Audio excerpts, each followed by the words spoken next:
de la 1 iulie.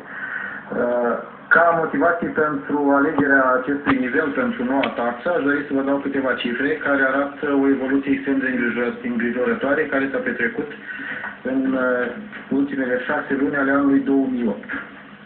Aș vrea să vă spun că în ceea ce privește importul de autovehicule vechi, second hand, semestrul 2 2008 raportat la semestrul 1 2008, deci situație comparativă la 6 luni, arată o creștere de 3 ori a numărului de autovehicule vechi, importate și înmatriculate în România. Din acestea, 52% reprezintă autovehicule mai vechi de 10 ani. Deci, din punct de vedere al impactului asupra mediului, este o situație, o evoluție extrem de îngrijorătoare. Anul 2008 a fost primul an în care numărul autovehiculelor vechi înmatriculate în România l-a depășit pe cel al autovehiculelor noi. Au fost în jur de 300.000 de mașini vechi înmatriculate în 2008 față de 270.000 mașini noi. Și poate indicatorul cel mai îngrijorător cu putință este modul în care a evoluat raportul dintre mașinile vechi și mașinile noi înmatriculate la un moment dat. În luna iunie 2008 se înmatricula o mașină veche la 5 noi. În decembrie 2008 raportul a ajuns 4 mașini vechi la una nouă. Deci avem de-a face cu o deteriorare de peste 20 de ori a raportului dintre numărul de mașini vechi și numărul de mașini noi înmatriculate în România.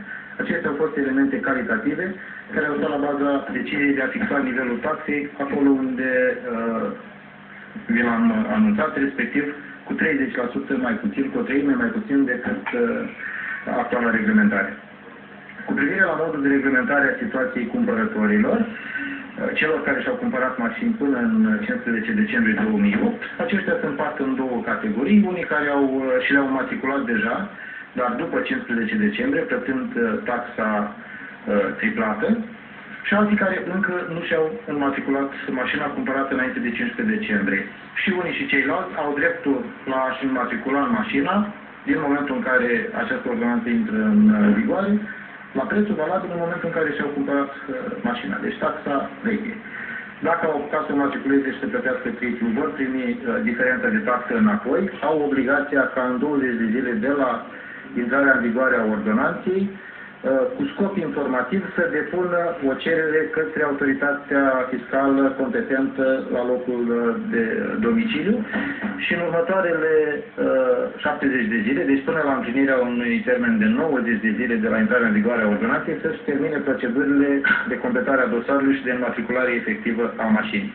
Așadar, repet, în primele 20 de zile trebuie să declare faptul că au o mașină cumpărată înainte de 15 decembrie pe care doresc să-și o înmatriculeze și au la dispoziție în total 90 de zile să-și completeze dosarul, să parcurgă toate procedurile legale și să finalizeze înmatricularea mașinii. Pentru cei care nu și-au înmatriculat. Cei care și-au înmatriculat și-au plătit triplu, din momentul în care depun cererea, în 45 de zile primesc diferența de taxă înapoi. Vă spuneam că mai este un mic amănunt în ordonanță, se reglementează o chestiune mai ciudată care a apărut după triplarea taxei.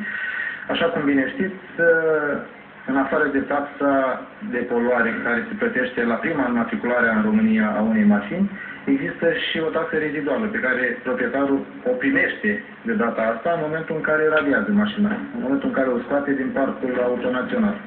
Acea taxă reziduală este egală cu taxa de înmatriculare calculată potrivit